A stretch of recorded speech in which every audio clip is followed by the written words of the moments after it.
Bem, o banditismo social é uma teoria que foi engajada por parte da esquerda a partir do grande, do histórico, né, Eric Hobsbawm, em que ele trazia o crime, né, o marxismo já traz, né, isso, o Marx já aborda de alguma forma, mas o Hobsbawm ele aprofunda ao trazer o crime como o criminoso, melhor dizendo, como um agente de, vamos lá, a palavra não está escrito assim, mas como se fosse um agente de rebeldia frente ao status quo.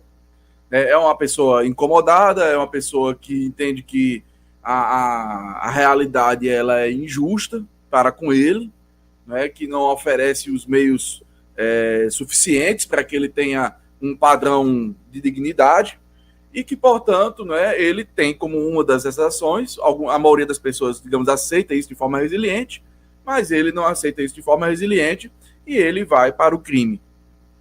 Eu fui muito sintético, muito simplista, tá certo? Com relação à teoria. Mas, bem, posto isso, não é? Por que eu entendo que hoje a discussão é outra? Aquele nosso tradicional bandido de galinha, né, aquele que pulava o quintal para levar uma galinha e etc., essa figura é cada vez mais uma figura marginalizada, ou melhor dizendo, minoritária, frente ao que a gente vai colocar aqui como sistema de criminologia, sistema de crimes, digamos assim, né? Ao crime organizado. O crime organizado hoje ele é algo extremamente capitalista. Você tem, eu até me surpreendi com isso, o governo paulista até falou com relação a postos de gasolina e etc, né? Que tem facção, que tem mais de 1.000 postos, que está já incidindo sobre as refinarias de álcool, que está incidindo com relação à plantação da cana-de-açúcar. Mas o que me deixou mais surpreso foi saber que há facções que, por exemplo, pirateiam, roubam segredos industriais, Felipe, e segredos comerciais. Tá, isso, digamos, bem já comum com relação à alta caixa do crime. Quando eu falo alta caixa do crime, bancos, né?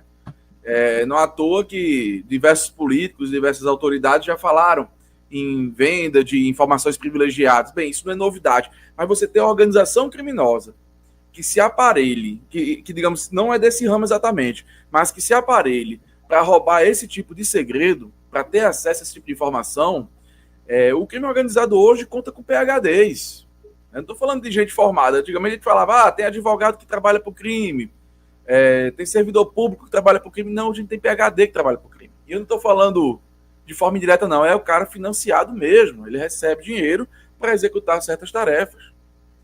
Então, o crime, né, vamos falar do crime organizado e do crime difuso, o crime organizado, ele já superou em muito essa questão da necessidade. O princípio de acumulação, o princípio de aprofundamento do status quo. E aí, de repente, o papo vai para o bandido difuso, que não está dentro do crime organizado, que é a maioria. Ah, mas Pedro, e esse bandido que não está dentro do crime organizado, que é a maioria?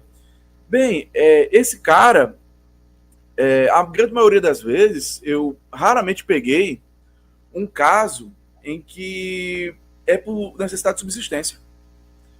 A maioria é porque o cara, digamos assim, ele entende que há um conceito de felicidade impresso e ele quer alcançar esse conceito de felicidade. É um tênis, é uma moto, né? É um lanche, é um modelo, um status de vida que ultrapasse muito aquela sensação ou aquela percepção que se tinha antigamente com relação ao cara que delinquia por subsistência. Existe ainda. Você, por exemplo, quando você vai olhar, principalmente população muito vulnerabilizada com relação ao uso abusivo de drogas, você vai encontrar um pouco esse cara. Você vai encontrar dentro desse... É o cara que está na gana de comprar uma pedra de crack, o cara que está com fome há vários dias, você encontra. Mas, digamos, aquele bandido já reincidente, não reincidente criminal, estou falando, aquele cara que já faz disso um meio de vida, não é objetivando isso, não é na maioria. Então, falas ou perspectivas que trazem, que levam, que entendem a criminalidade no geral como algo resistente ao sistema atual, eu tenho uma crítica severa com relação a isso. Porque, pelo que eu venho observando, né, e também lendo outras pessoas, a questão é diferente. O cara não é mais um inconformado. Ele, ao contrário, ele quer participar do jogo. Ele quer estar dentro do jogo. Ele quer usufruir dos valores. Ele quer pertencer ao sistema. E não, de certa forma, fazer frente ao sistema. Claro que a teoria não se encontra superada, e eu não entendo dessa forma, porque há um incômodo do indivíduo e, inclusive, critérios de dignidade. Mas a que nível isso pertence à consciência é a grande questão. É a grande questão. Eu entendo que está muito consolidado dentro da nossa juventude, que infelizmente adere à ideia do prazer, do usufruir e de ter um lugar melhor, né, frente à sociedade, e não de fazer uma rebelião ou se prostrar contra a sociedade. Pedro, o Senado ele vai analisar esse pacote de segurança pública que foi aprovado na Câmara em dezembro, tá? Entre as matérias da área de segurança aprovadas pelos deputados federais nos dias 11 e 12 de dezembro estão propostas de reforço na assistência psicológica aos profissionais de segurança pública, criação de uma campanha de combate à violência contra policiais e castração química de pedófilos, né? Como é que os policiais estão vendo esse pacote de segurança pública a partir do projeto do André Janones? Bem, esse pacote ele tem algumas percepções bem interessantes, né? Com relação, por exemplo, à questão da castração química, você tem adesão bem forte, bem forte. É um debate, eu acho, complicadíssimo, sabe, Sinara? Eu acho um debate complicadíssimo porque a gente tem que deixar claro o que é que a gente quer, enquanto sociedade. E aqui eu não estou fazendo uma crítica prévia, por exemplo, a esse ponto. Não estou fazendo uma crítica prévia. Mas a gente tem que entender, porque há muita narrativa complicada sobre esse tema. Por exemplo, a ideia de que se vai reduzir esses crimes sexuais em virtude da castração ou da pena, isso aí é deveras enganoso, é deveras problemático. Se é isso que está sendo buscado, né, e aí eu falo aqui até aos colegas, já tem estudos que mostram que não é assim. Até porque o aumento de pena não está relacionado, ou a dureza da pena, não está relacionada, francamente, à redução da criminalidade. Bem, se fosse assim, né, ser bandido no Brasil era um negócio péssimo. Por quê? E seria entendido dessa forma. Porque a quantidade de pessoas que estão envolvidas com crime, que são assassinadas no país é enorme. Mas na Alemanha a pena é mais alta, no Japão, nos Estados Unidos, aqui no Brasil é a morte. É pena capital, muitas vezes. A expectativa de vida de quem está no crime é baixíssima. Eu até hoje não conheci, Sinara, um avô. Eu até hoje não conheci um avô no crime. Claro que tem avós. Avós tem, mulheres, engraçado. Tem. Aí é outra questão. Mas avós homens não tem. Eu nunca conheci um. Né? Você conhece pai, mas avô não conhece. E isso são mostra... mortos antes disso, é isso? Não entendi. Eles são mortos antes disso. Exato. Ou muda de vida. Uma coisa ou outra. Porque eu nunca, assim, presenciei isso realmente. Eu não estou falando de verdade mesmo. Nunca estive, por exemplo, eu trabalhei muito tempo no plantão, então chegava a família. Né? E eu nunca vi alguém, digamos assim, chegar a netinha ou netinho. Nunca vi. E tem números que mostram isso, com relação a comunidades deflagradas, que está tendo, digamos assim, um embate muito claro entre crime organizado e também as polícias, que o índice de letalidade é altíssimo. Supera, já vi casos em que supera 700 para cada 100 mil habitantes, quando o indicado pela OMS é 10 para cada 100 mil habitantes. 700. Né? Já teve uma comunidade aqui no Rio Grande do Norte, certa época, que estava com esse índice.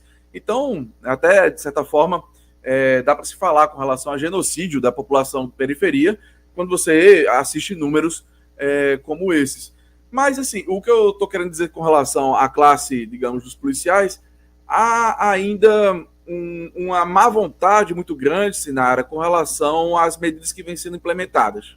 O que não tem caráter populesco, como essa medida, que eu não estou dizendo que ela é absurda num todo, mas que ela é incoerente com alguns de seus fatos que a subsidiam. Acontece que a classe policial hoje ela tem um descolamento muito grande com relação ao governo federal e ela olha com desconfiança tudo. Então, o decreto com relação às forças, a força utilizada pelas as instituições policiais, malquisto, a PEC com relação à segurança pública, malquista, mesmo quando não trazem muita novidade e quando trazem até algumas melhorias. Então, hoje o clima é muito antipático, infelizmente, a mudanças propostas ou pelo governo federal ou pela a base do governo federal. Nossa Senhora, mas essa parte aí que fala dos problemas psicológicos dos policiais, isso aí não vai ser bem recebida? Em termos, digamos assim, não houve uma retórica negativa, mas não houve aquele entusiasmo. Até porque a questão da saúde mental entre policiais é um tabu. O policial que procura socorro quanto ao adoecimento mental, ele é um policial que quebrou. Ele já não é o cara confiável para estar numa viatura, para uma operação. Ele já é menos policial, ele é meio policial. Isso, infelizmente, um imperativo cultural nosso, não é? Então, o policial que procura uma assistência acaba que é visto como não é um pária, mas é pelo menos alguém que já não serve. Então, digamos que o subsídio a uma saúde mental positiva pelos policiais ainda não é algo visto da forma que deveria ser vista. O policial ele não abraça essa pauta como uma das suas pautas centrais. Se fosse, por exemplo, distribuição de armas, de viaturas, ou de softwares, ou aumentar algumas penalidades presentes no Código Penal, aí você teria sim, sabe, Sinara? Teria um ok, um joinha. Mas isso é subclasse, entendeu? É pauta pequena. Da sua própria saúde mental, que leva a suicídios e homicídios dos policiais, não é importante para os policiais? Bem, infelizmente eles acham que não vão adoecer ou não se percebem adoecidos. Embora a pesquisa que até refutam essa minha fala, foi feita uma pesquisa, esqueci agora do instituto, em que 15% dos policiais temiam adoecer mentalmente. Há esse temor, né, 15% deles. Mas não é uma preocupação recorrente. Sabe com que o policial vai se preocupar com relação a isso, Sinara? Ele vai dizer, poxa, se eu ganhasse melhor, não adoeceria. Por quê? E tem uma certa lógica. Eu vou explicar. Se eu ganhasse melhor, não teria que tirar tanta hora extra. Se eu não tivesse que tirar tanta hora extra, eu não ficaria tão estressado. Se eu não tivesse que... Então, eu poderia ficar mais tempo com a minha família, eu poderia conviver, eu poderia ter mais hobbies, eu poderia descansar mais. Essa é a matemática por parte da maioria dos policiais. Se eu ganhasse mais, eu sofreria menos.